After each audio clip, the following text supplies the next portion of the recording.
Well, I will focus on security challenges, security issues in Central Asia. Broadly, I'm more familiar with Tajikistan. This is where I spend most time in Central Asia, but I will try to give a broad overview of the regional security challenges. I put up here a picture of some of you, probably most of you know that this is the capital of Kazakhstan, Astana. I use it to show that Central Asia is a modernizing region, and it's very modern, it's going somewhere, and most people, I show this picture too, here in Canada are very surprised, they don't expect this. And I should also mention I was very brief in my biography, but I shall also mention that I will be moving to Astana in September to work at the Nazarbayev University. Thank you. So this is one image of Central Asia, and this is another image. This is a picture taken in northern Tajikistan, so to show that the Islamic culture is very prevalent, it's very important, and Islam is an important issue for all Central Asian countries. It's connected to political struggles, also cultural struggles. Societies are mostly secular, but one could argue that they are aggressively secular, and this creates also internal problems within these countries. The other slide here, the other picture is also, this is my main academic obsession, I would say, the Soviet legacy in Central Asia. This is something quite significant for the story, for current politics as well. So here is the outline. As you can see, I'm no PowerPoint genius. This is a very simple overview, a broad overview of the region, instability in the region since independence, and current security issues. Here I actually follow up on Monsieur Breton's presentation this morning to talk about indicators, socioeconomic indicators in Central Asia. I highlighted here Kazakhstan clearly dominating with its very big GDP in comparison to the other countries. Kyrgyzstan and Tajikistan, and Vladimir talked about it, they have very limited oil and gas resources, and it really shows a difference in the GDP. And I must say that for Tajikistan, for instance, the GDP is $9 billion, but almost half of it comes from remittances from labor migrants working in Russia. And Tajikistan is one of the most remittance-dependent countries in the world, and this also has implication for internal politics as well, and I will talk about it a bit more later. But again, you see population below poverty line. There are really great differences between the countries. In Kazakhstan, only 5%, whereas Kyrgyzstan and Tajikistan have a very clearly economic problems. Life expectancy is rather high, and I should have put here also literacy rates that are very high all over Central Asia. And I did a comparison once with Togo, for instance, that has the same GDP as Tajikistan, around 9 billion. And it's also a small country with a small population, but its life expectancy was 60% of 58, I think, 58 years, and its literacy rate was around 40%. So you can see clearly here the economies are struggling, but still it shows that there is infrastructure and there is so much potential. Vladimir tackled these issues, resources, differences between the countries. Here I would like to stress something, and I think also Monsieur Breton, again following up on him this morning, clearly indicated that this is a relatively stable region, and I think people tend to forget that because of Afghanistan, because of so many problems in Muslim countries, and I think that Central Asia is a relatively stable region. There were some episodes of violence, and I'm talking here mostly about Tajikistan, which went through a rather deadly civil war, as you can see, 60,000 plus victims. But peace agreements were signed in 1997, and the situation has remained stable until then. It's not an ideal situation, there are problems, there is also some regional instability since then, but no major full-fledged clashes in Tajikistan. In Kyrgyzstan, there were the so-called revolutions. We can debate whether they were revolutions or regional clans revolutions, but with limited unrest in 2005 and 2010. But the 2010 ethnic clashes in Osh and Jalalabad were more dramatic in 2010, so more or less plus 500 victims, mostly on the Uzbek side. But the situation has remained calm since then. In Uzbekistan, a very stable country, except for the very brutal repression of demonstrations in 2005. More or less 500 victims, depending on whether the government estimates are state about 170 casualties of so-called terrorists, whereas civil rights organizations would say that they were 500 plus casualties. Oh, I did not, sorry. Because I'm checking my computer at the same time, so I had the slide in front of me, but you did not. I'm sorry. Thank you. Yeah.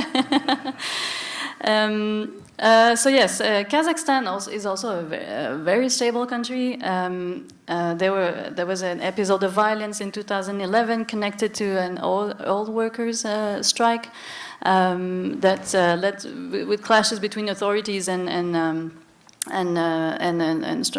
people on strike. There were more or less 15 victims.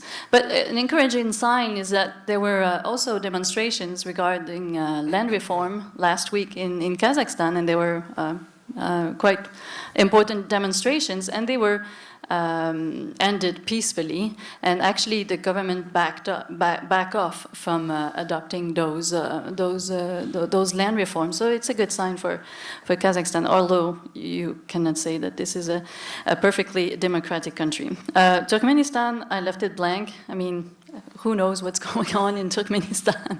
We haven't talked about it at all today, if I can bring your attention to it. This is an interesting thing. I mean, it's a very close country. It's very difficult to know what's going on there. But it has been stable, even though there was a government change in 2005, I think. But it didn't lead to change, actually. Yeah.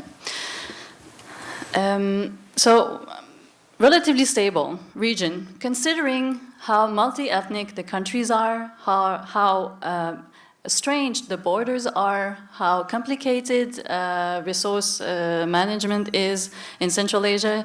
This is a relatively peaceful region. If you compare it to the Caucasus, where there are many frozen conflicts now in the Caucasus and ones that are not so frozen anymore, Central Asia is stable, but there are security threats as well. The main one that I see is poverty and economic inequalities. You could see in Kazakhstan and in Tajikistan and Kyrgyzstan, the economic indicators are not very good. And these are also the most unstable, if I could call it like that, although they are still stable, countries where most unrest take place. Authoritarianism and nepotism, this is increasing in all Central Asian countries. I mean, there are elections, of course, but there are many flaws connected to those electoral processes. So authoritarianism is increasing, for instance, in Tajikistan, which used to be relatively free, but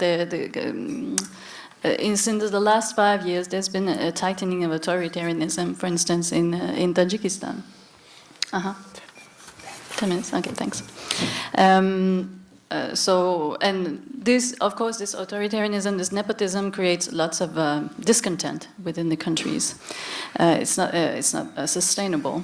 So natural resources, Vladimir talked about it, mostly water, with conflicts between Uzbekistan and Tajikistan. Drug trafficking, this is something that, this is an issue that is very important that people don't talk about much, drug trafficking from Afghanistan. Ethnic conflicts, I mentioned the case of Kyrgyzstan in between conflicts between Uzbeks and Kyrgyz. But at the same time, again, for such a diverse region, ethnic conflicts are really limited. And given that the economic conditions that prevail in these countries, which are so multi-ethnic, it's fairly limited. Potential spillover from Afghanistan. The other day I participated to a roundtable with Radio Free Europe, and they were trying really hard to make me say that there is a real threat coming from Afghanistan, that Taliban will cross over to Tajikistan, and I could not say this because, of course, the Taliban are growing stronger in the north of Afghanistan, but the Taliban were there for 10 years or more than 10 years when they were ruling Afghanistan, and the conflict never spilled over. There are connections between some minor groups in Tajikistan and some Afghan groups, but they are fairly limited. So potential spillover from Afghanistan is something that countries should worry about, but not so much. The immediate or imminent threat of spillover from Afghanistan is not existent, I would say. And there are national and transnational movements, mainly Vladimir mentioned the Islamic movement of Uzbekistan. Although it is called like that, it's no longer, I would say, an Uzbek movement. They have moved to Afghanistan in the 90s and then to even Pakistan, and their message is directed not only to Uzbekistan but to the Western world in general. They pleaded allegiance to ISIS, but their presence in Central Asia, I mean, the stance the Central Asian stance is limited. Hizb ut-Tahrir is another case. This is a political party that has been banned in all Central Asian countries. It's outlawed. Thousands of Central Asians are imprisoned every year for membership in this party. This is a party that is radical, fundamentalist, but that advocates non-violence. It claims to reject violence. So this is a fundamentalist party that has an important membership, but it's non-violent, it says. And I don't think there are cases where Hizb ut-Tahrir actually organized any sort of violent attacks in all the countries. And then there's ISIS. ISIS in Central Asia, I have to conclude. I will be very brief then. ISIS in Central Asia, I would say a very extremely limited presence on the territory of Central Asia, though there are Central Asian participating in the fight with ISIS in Syria and Iraq. But it's important to mention that most of them were recruited in Russia when they were working as labor migrants and not recruited in Central Asia. So this is an important aspect to consider for policy issues, for instance, because in Central Asia, recruitment ground in Central Asia is really not there. And again, if I can conclude to this, the threat that we see from Islamic radicalism, I think, is not so prevalent in Central Asia, especially because societies were so secularized in the Soviet times, and this legacy lives on. Even though there is some kind of religious revival going on in different countries, there is the threat is limited because people still go by secular values and are attached to this. So I thank you for your attention. Thank you.